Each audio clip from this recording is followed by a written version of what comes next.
neither circumcision nor uncircumcision is in a constant new creation. Peace and mercy to all follow these rules that Israel of God. From now on, let no one cause me trouble, for I bear only godly the marks of Jesus. So, the title of this week's pulpit was From Those Who Have the Marks of Jesus is changed to Do You Have Marks of Jesus? So have you confirmed if you have marks of Jesus?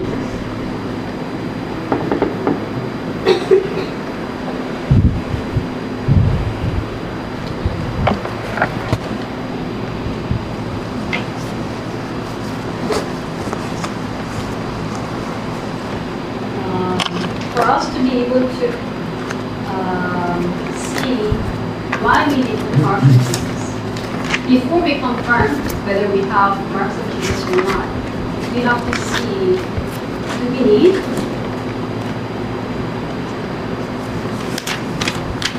We need one? We need a mark of Jesus? That's what we need to see first. If not, we may claim that we have marks of Jesus, and we sometimes may claim that we don't have marks of Jesus without knowing why we need them. So, the reason why we need marks of Jesus is because we are falling into fundamental problem for our fundamental faith. So, just like how Doss explained, our fundamental faith is from Satan. It's Satan's deception. And because of Satan's deception, we fell into sin. And that sin being unbelief against God. Meaning, we want to become like God. Or we want to be God ourselves. So this is sin. And as a result of this, God left us. So this is separation. So our fundamental faith, even before we are born, meaning when we were still spirit, before we were given body, we are in this faith. It's not that we were hovering in heaven as angels, and then one day, on our birthdays, God sent us to the earth. It's not like that. But even before we were born, we were trapped in this faith, that we are deceived by Satan. We had unbelief, which means that we wanted to become like God, and we wanted to be the master of our life. And as a result of that, God left us. So this is what we call it spiritual death.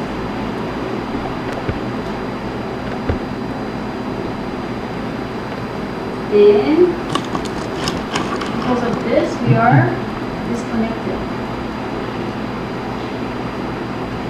from God, and we have no idea that we are separate from God, that we are spiritually dead. And that has become our fate. So, by fate, it means it's an endless loop. You are fallen into this fate, then there is no way out. And there is no way of recognizing or acknowledging that you are in this state.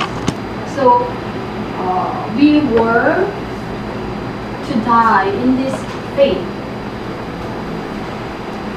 without God's mercy and grace.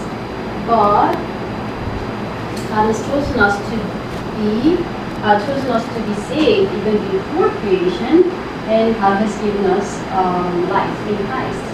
And now that we have gained new life in Christ, God is making us, helping us to see our background faith.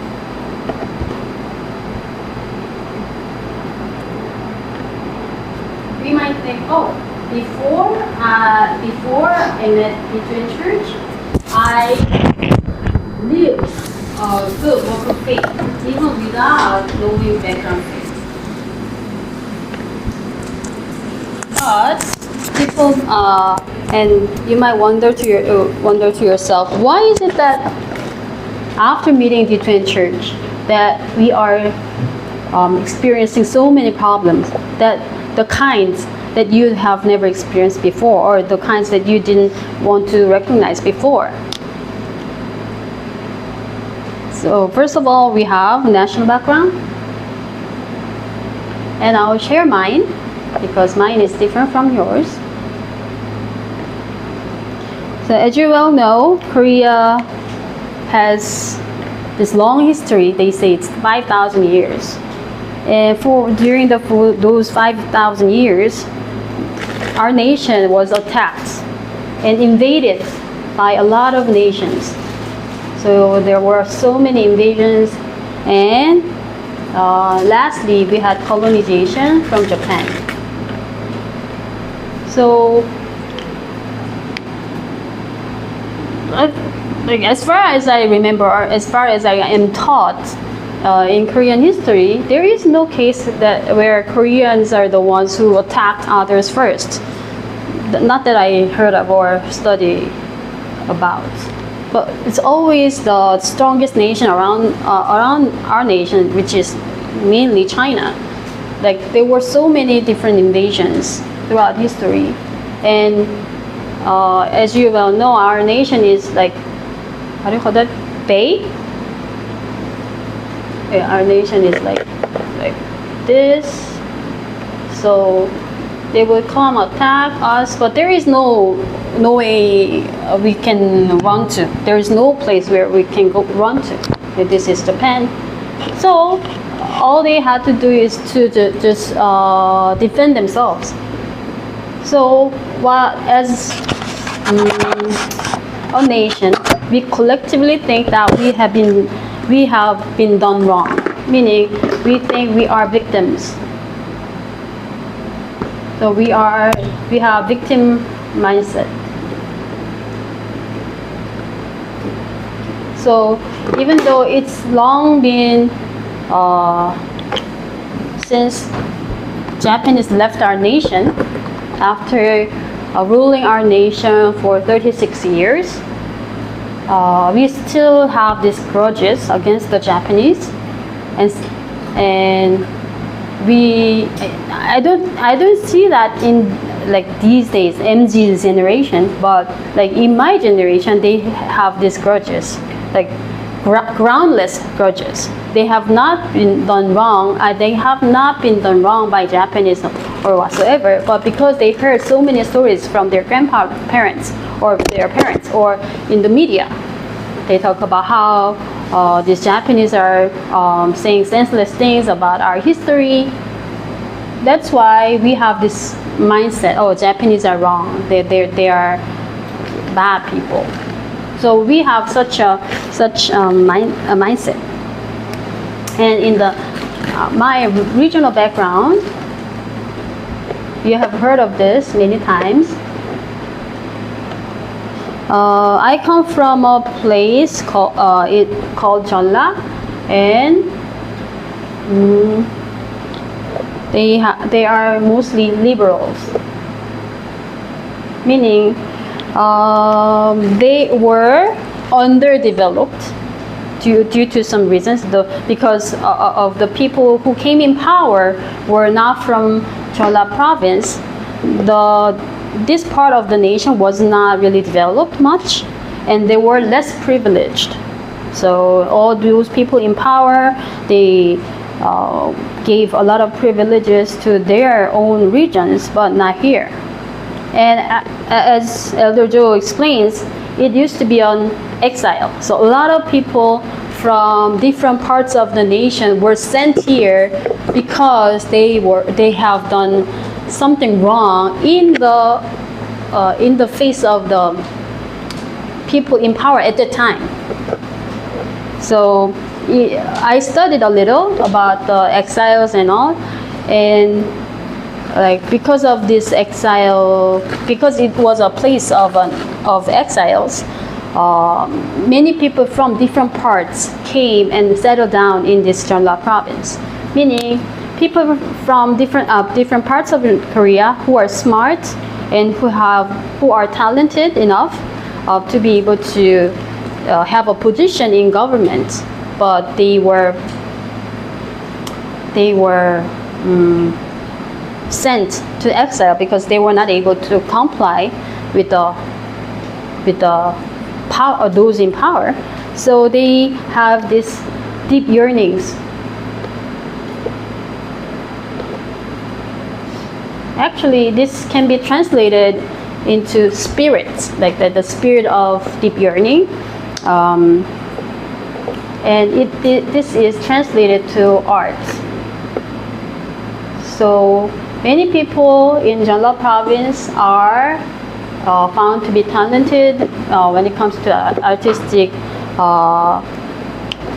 capacity, and they are very much emotional. And they can empathize with the people who are less privileged, and they cannot see something like something injustice. They cannot withstand that. They have to fight for that, and it has a lot of origin of different heresies and different cults. And something strange, something interesting I discovered today, like while I was studying this, because they were done wrong so many times for a long time, they have this empathy for the people who are small and people who are of less value.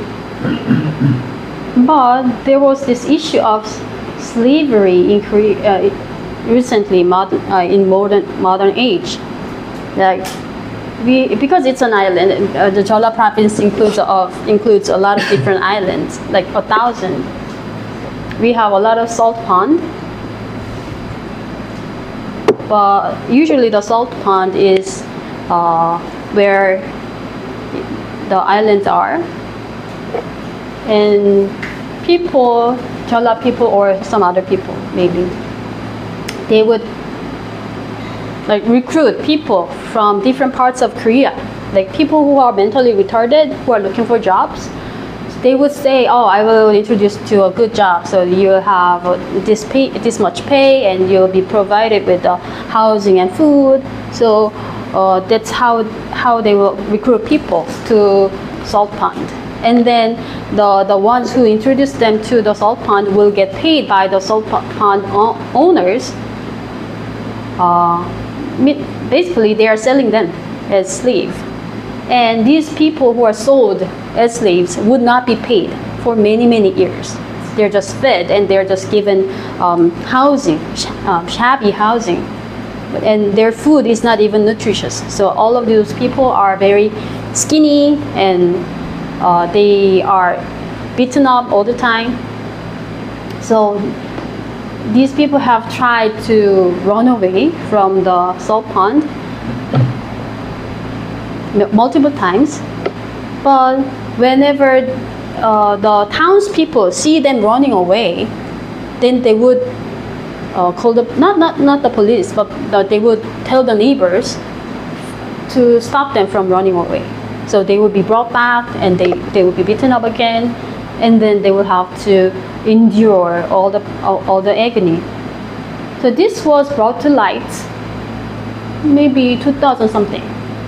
So people were like very shocked. Oh, there is slavery in Korea, and how can these people be working for tens of years without being paid? And you know what?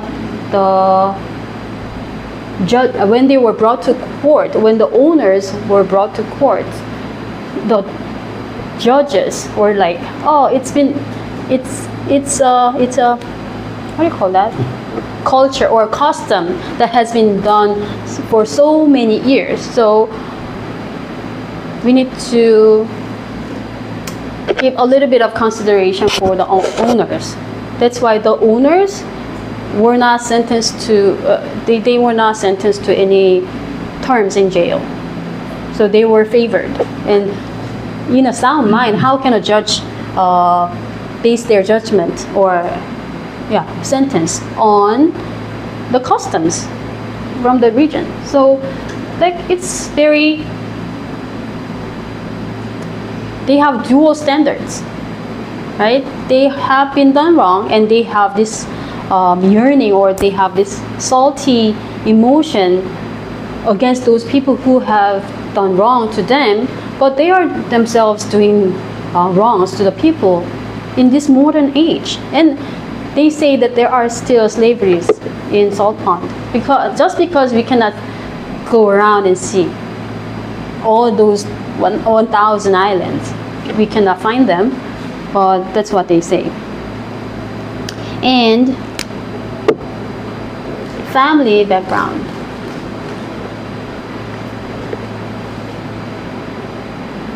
I'm not a kind of person who would ask my mom and dad, how did you guys meet? How was your dating? How was your marriage life?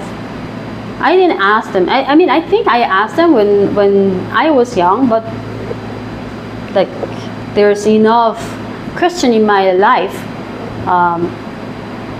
so I did not ask those questions anymore. So today I studied a little, and my family name, Choi, which is my father's name, is from this province, meaning they have the choice, but there are different choices. Don't get me wrong. So there are like 70%. I heard 70% of Choi come from this area, and the rest of Choi come from different parts of Korea. But I think, if I'm correct, so the Chois, they are of these characters. So I don't need to talk about my dad or my character as a Choi. And my mom is a Yun. And I learned that they were very powerful when it comes to politics. And many, like 4 queens in dynasties, different dynasties, came from Yun family. So that's a lot. Like in one family name had 4 queens. It's very rare in Korea history. Meaning, and I was taken a little because I read something like the female dominance is in the family of Yun. So those of you who know my mom and dad, he is very calm, and he is very soft-spoken, and he does not show much of what do you call that? Like he has no strong assertion or opinion. But unlike him, she is very much of a dominant figure. So like she is the control tower of the family. And for her, her father, which is my grandfather, was had another family. But when I was young, I wasn't told, because the grandfather wasn't around. I was told that grandfather was in the States.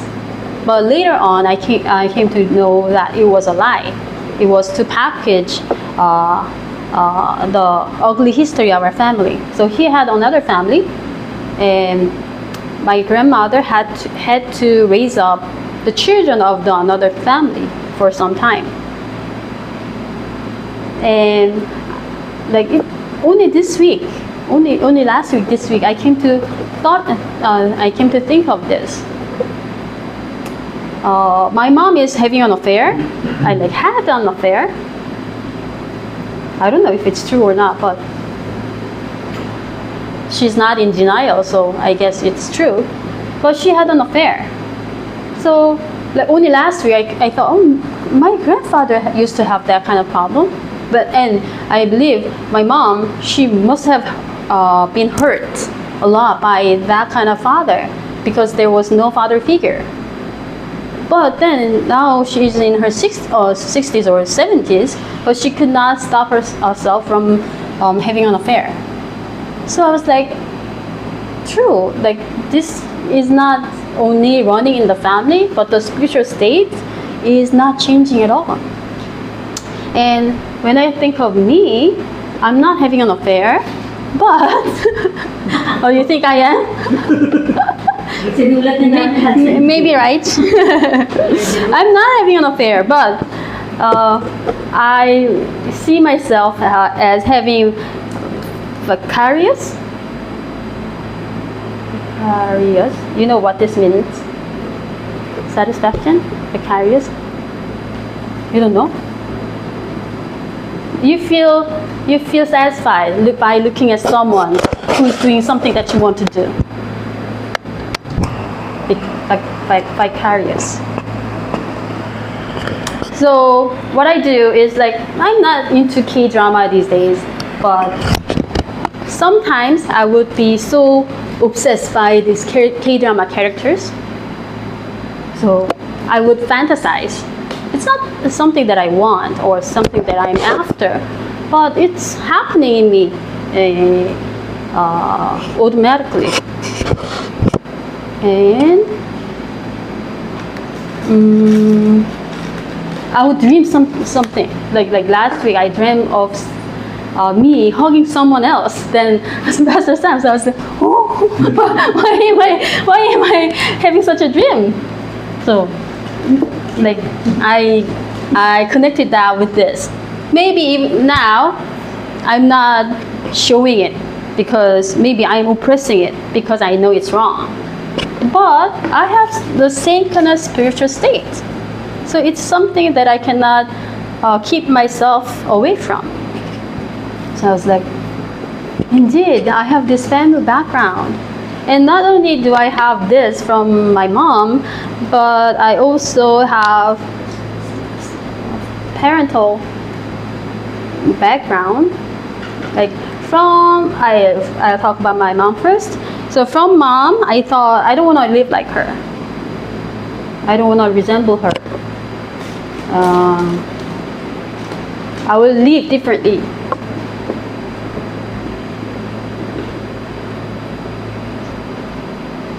So my mom is very extrovert. She talks to anybody. She makes friends very quickly. But that's not something that I can do. And he is very exaggerating. Whenever she talks about something or she sees something, she feels something in a very exaggerating way. So for me, it's not right to exaggerate. You have to be precise or concise. But whenever there is something, issue or her feelings as well is very much exaggerated. And like I said, she is very much emotional. So when she feels like it, when she feels happy, if she feels joyful, anything is permitted. But whenever she's not feeling fine, then anything is not permitted. So very much impulsive. It depends on her mood. If she feels good, I'm good to go, even at night.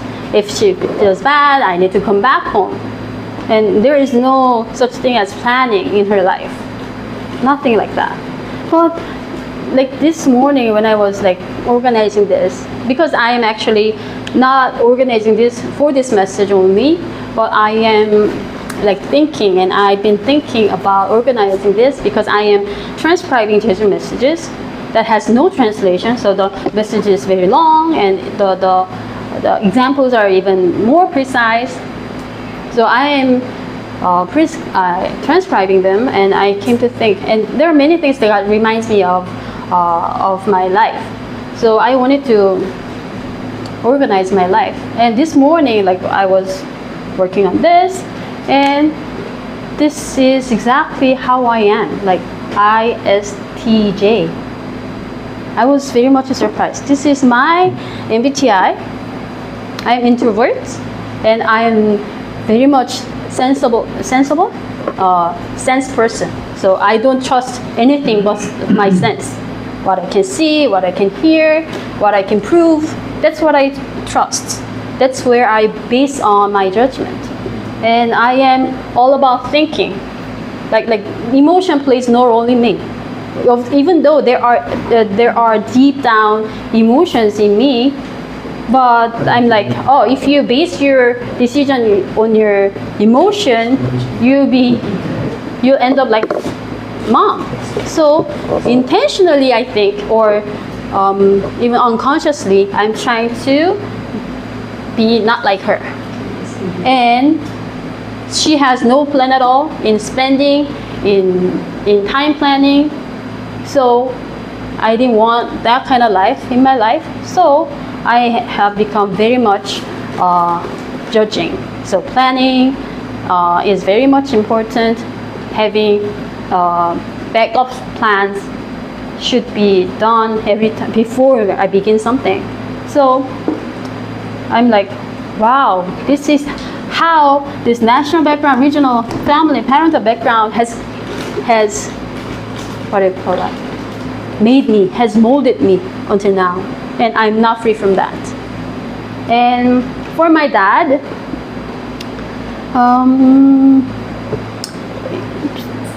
I was a little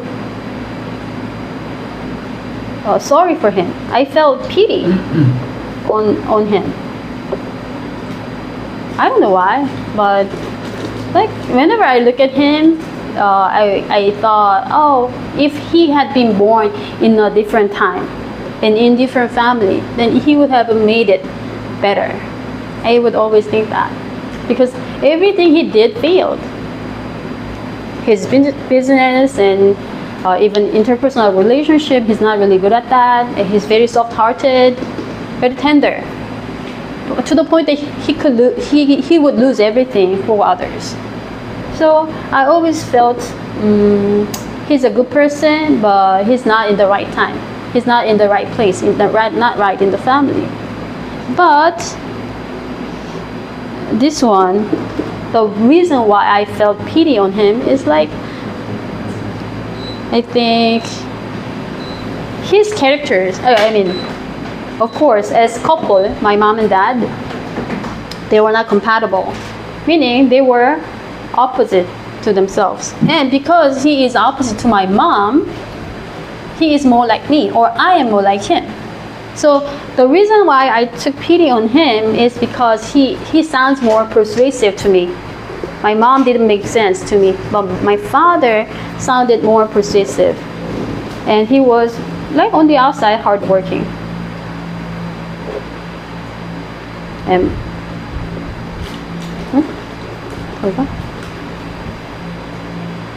persuasive.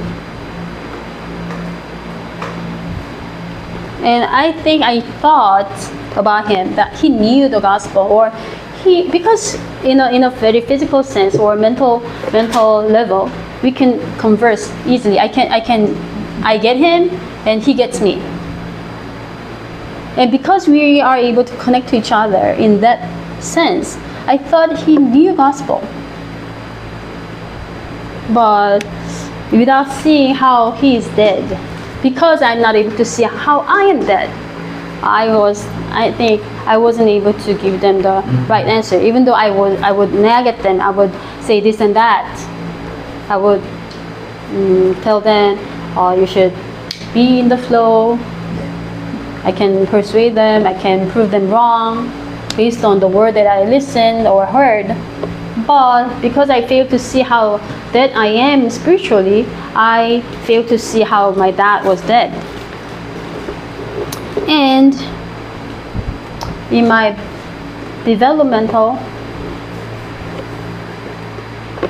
background, as a result of all of this, we suffer from poverty.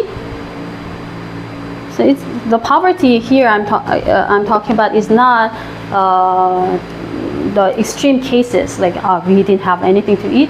It's not like that, but it's in comparison, we were poor, and we are poor, and actually this poverty was an issue for me, and I never knew it's a spiritual problem. As I said, I thought my father was born in the wrong time. If he were born in a maybe later times, maybe 10 years later, then he would have made a great success. That's what I thought. So I didn't blame Dad, but I think that blame was directed to God.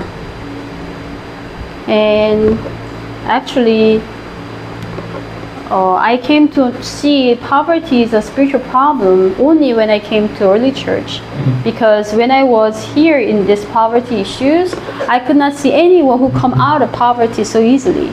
But when I came to like early church, there were some people who say they crashed in their business, so they are like bankrupt. So they have nowhere to go, they have lost their house, they cannot pay the mortgage, so the house is taken away from them. I heard about those kind of news, but after 3 or 5 years, they would restore. Their financial status will be restored. I'm like, is that how easy it is to get back on their feet? But what about my mom and dad? Why was it so difficult for them to, to get out of it? And that's when I came to say, oh, it must be poverty is a spiritual problem. But for them, for whom they were able to, those people who were able to get back on their feet financially, they suffer from different problems. But their financial issue wasn't their spiritual problem. But in our case, it was given for us to suffer because it was a spiritual problem. And my mom also suffered from like brain tumor, and I had cancer. So illness has become an issue in my family. And because my mom was very sick when I was young, like 6 or 7, even though I didn't express it that way, I think I was very anxious, and that's where my instinct came out. Like, I have to plan. I need backup plans, because if I'm not ready with all these plans, if I do not lay out all the things that I have to do, then I feel anxious. But without knowing this anxiety comes from spiritual death, I would prep everything so that I would feel less anxious. But even this anxiety issue, I did not see it in me until until I came to DtoN. Only in DtoN, because like some teachers, they would go home right away after their class. But for me, it doesn't work that way. If I'm done with my class, I have to plan everything for the next day, so that when I come in for class the next day, everything is ready, and I would just start teaching them. But I thought it was my perfectionism. I thought it was my character that needs to be praised. But later, like Mrs. Park told me, it's your anxiety. When I heard that, I didn't buy it, I didn't believe it. But the more I got to see myself, or the more God made me see myself, I could see the anxiety. And now I also see that in Yejong, because she was also told by a lot of people around her that, oh, your mom almost died, your mom almost died. You must you lost your mom, you almost lost your mom. But I don't think it's because of those people who said those statements that she feels anxious, but it is the spiritual death. It is from spiritual death. And because like our family and national, or the time at the, where my mom and dad or my grandparents lived was a baby boomers age, meaning we just came out of the poverty, the national poverty, collective poverty of Korean War, and many people began believing in God. So our family was very much religious. But even though I was raised up in a very religious family, because I could not see anyone who is who is happy with God being with them, I thought I'm on my own. I need to take care of it. And I was like, I can't rely on others.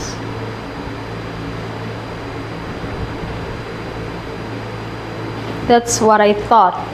I think. I never had these kind of thoughts in my consciousness.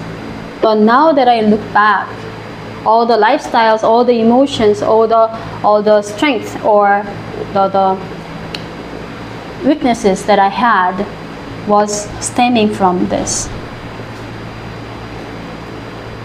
So what about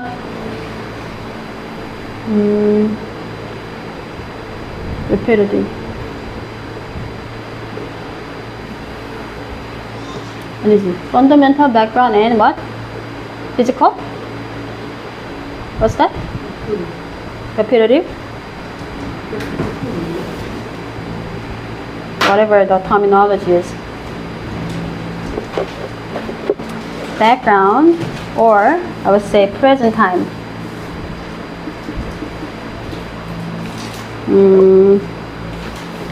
There is nothing that I can do to undo this. There is no way that I can undo this, and we don't have to undo this, but all I need to do is stay concentrated in the gospel, because the reason why God is showing me like all of these to the smallest detail is for me to see the fundamental faith that I was born in. But you know how Satan works. So Satan works in the fundamental faith, not to be able to see what sin is. That's what Satan does. Like he would always point us to have unbelief. And in background faith, it's demons who are working in our heart and mind, in our scars, not to be able to see sin. We would see sinful nature, and we would judge one based on sinful nature. Oh, that's wrong, or that's bad, that's good, that's acceptable, that's permissible. We would say all these things based on how we view the sinful nature, but it has nothing to do with sin. The only sin that we have, and that the only sin that God is looking at, is unbelief, separation from God because of Satan, but we have no idea about it. But rather, just like how Satan deceived first man by saying you can know good and evil, you can be the standard of good and evil. Why do we have to rely on God to tell you what is good and evil? But instead, we have our own standard based on our emotion, based on our cognition, because of our scars, and we want to be God of our own, and we want to be the judge, or we want to be the standard of sin, good and evil. So that's sin, and that's how demons plow into our scars through emotion and cognition, like your ideology. And this repetitive background, here, evil spirits are working by keeping us busy and keeping us, in my case, keep me foggy, meaning nothing's clear. Like I think I know it, but I don't think I know it. Like I'm in somewhere between, and it makes me tired and depressed at times, or insensitive. So I may be laughing, I may be smiling, and I may be like not bothered by problems or some kind of situation I am in. It doesn't mean that I'm concluding the gospel. It's more of evil spirits playing with me not to be spiritually sensitive. Because if I am sensitive, if I become sensitive spiritually, then I'll be able to see this. So I see how these evil spirits bother me, especially when it's perfect timing for me to concentrate, to stay concentrated. So even when Pastor Sam is around, I have no time for myself. Like I go very tired. And usually we eat late at night when he's around, so like my rhythm is all shaken, like broken. But since he's away, I thought, oh, this is a perfect timing for me to concentrate. But all of a sudden I feel so tired, I have a headache, and I feel I don't feel like transcribing. So that's how evil spirits doesn't want me to be concentrated, because if I do stay concentrated, he knows that I will be redirected to the fundamental solution, which is Christ. So what about you guys? Like, are you guys enjoying peace? Do you guys have problems, or are you trying to find peace in the midst of problems? If you are, if you are trying to find peace, tranquility, if you want to find that in the midst of the storm, you're in the wrong. Because missionary training should not be easy. It should not be easy. So if living in missionary is easy, cozy, I am a little used to it, then it's not missionum anymore. It should not be the case. You have to question why you don't have any trouble. Even though those of you who are not in missionum, you have to think that way, because you are still in missionum training. Not because you came here, but because God has called you to be disciples for this Philippine evangelization. So the reason why I tell you it's wrong to have peace in mission home, or trying to find peace in mission home, is because that's how Satan traps us not to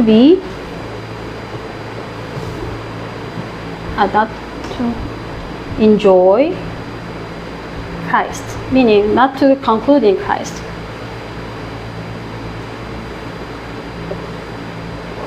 This is conclusion. So what do you mean by Christ? You all know that. You can explain what Christ means in 5 minutes. Anyone could do that, because you heard it, because you memorized it, because you studied it. But as we all can cite, Christ is the prophet. He is the priest, and he is the king.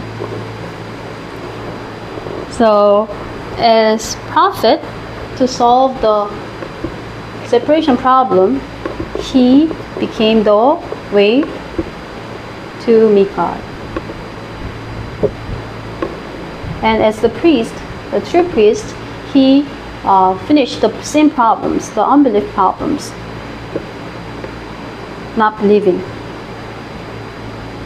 and our rebellious nature, our rebel against God.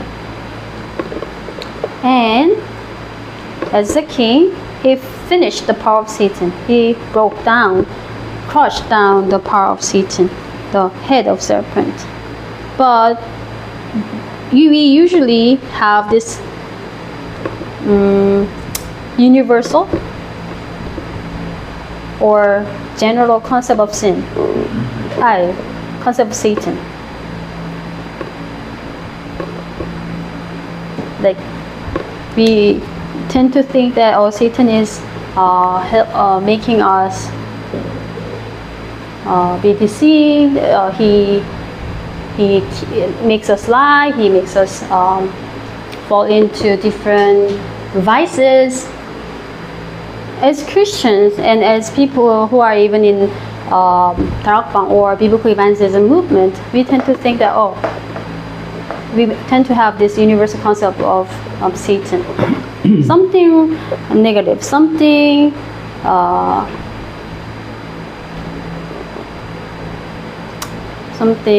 that's not right. But Satan is not anything like that. Satan, the only purpose of Satan is to put unbelief, no matter what it takes. So he could give us something nice, something good, something that we could not even imagine, to take away our belief in God, the gift of God. Instead, he implants unbelief in us. And the unbelief is not you being confident of yourself. Actually, that's one thing, but if you feel like small about yourself, if you feel that you cannot do it on your own, that is also Satan's deception, because it's not only it's not you yourself that Satan is putting down, but it is God, the image of God, the plan of salvation and plan of world evangelization that he makes you not see. So if you have like these vague concepts of Christ, even though you can explain, you can preach, if you don't see this in you, or if you don't see the necessity of Jesus Christ in us first in this clear way, then you may preach the gospel, you can share the gospel, and you can have people accept Jesus Christ. So you think, I'm evangelizing, I'm doing darakbang, but actually there will be no transformation, there will be no disciples. They'll come and go and come and go. So actually that's time schedule, and by time schedule we don't mean to, it's not a term for judging you, but like it has to be, you have to have that time for you to be able to truly see whether you have the marks of Christ or not.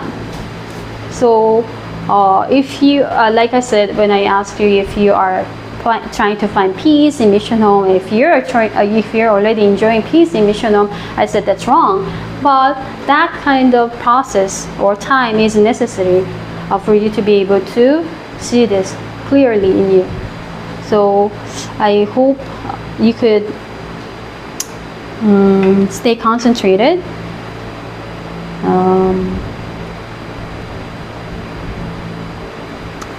You may be transcribing, you may be listening to the Word of God so many times and you think you know it, but the best way for you to experience that is through problems, through afflictions. Without problems or afflictions, you will never conclude in only Jesus Christ. So, one thing I wanted to talk about is here. Through our background faith, we became who we are. So like I said last time, we took MBTI, which is personality test. So we think this is who we are. And we think our traits without being able to see how we are trapped in fundamental faith. So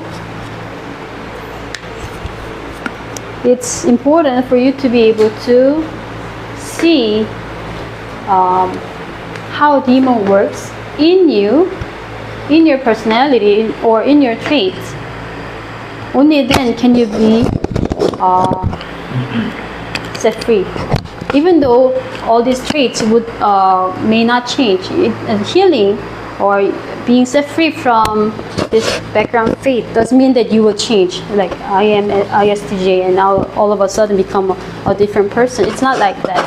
But the shackle will come loose on your own. You think I have to be this way. All this obsession, all this standard of yours, all this you frame will come loose. So no matter what happens, it's okay. But it doesn't mean that bahala na. It's not that kind of it's okay. It's not that kind of freedom.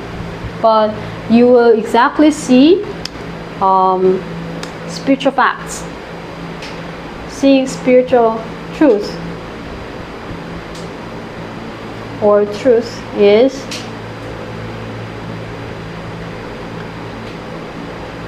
seeing, of course, plan of God,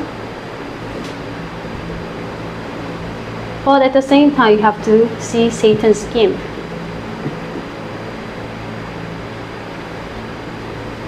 So if you do not see plan of God or Satan's scheme at the same time in a certain problem, in a certain person, then you are not seeing the spiritual facts. You don't know the spiritual truth. Because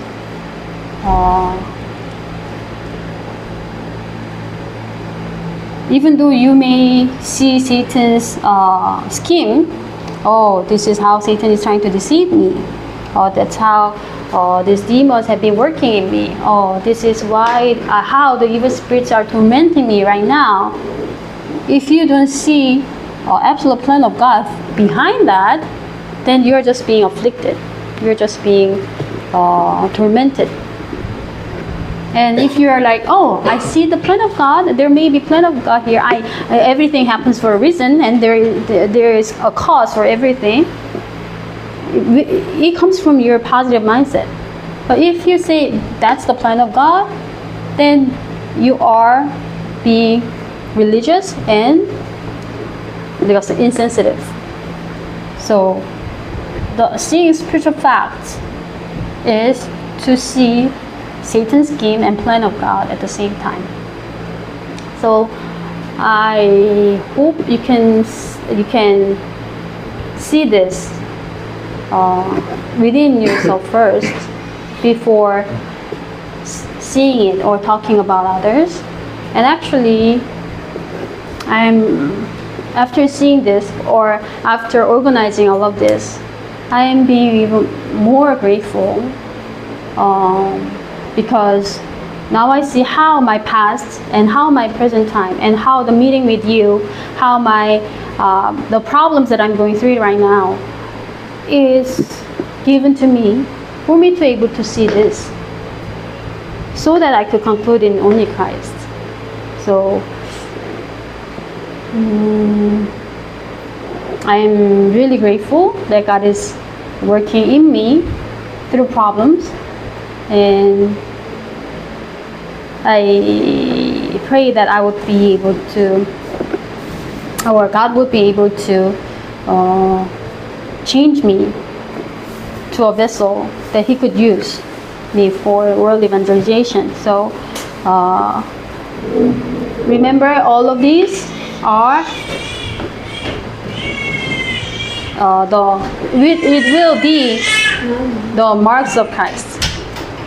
It will be your marks of Christ. And no one will be able to share the same gospel as you do if you have all of this as your mark of Christ in you.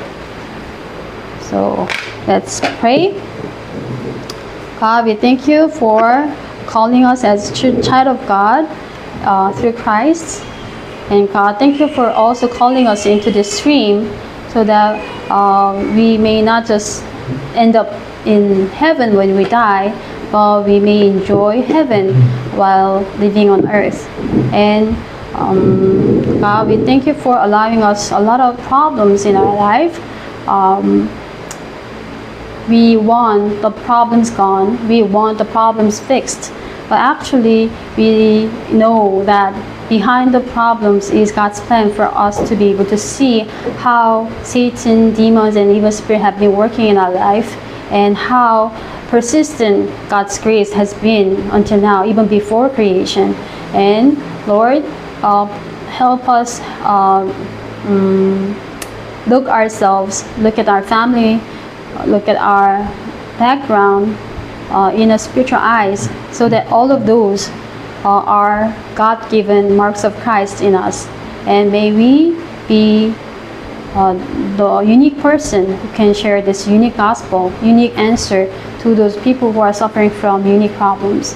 And may you also work in the mission team that is in the United States. And thank you for raising evangelists. And thank you for allowing all the meetings between those evangelists and the disciples whom you prepared. So after this, may partisans who will speak of the same word be raised in America, so that we can do the world evangelization and enjoy Christ to the fullest. We ask all of this in the name of Jesus Christ. Amen. Amen.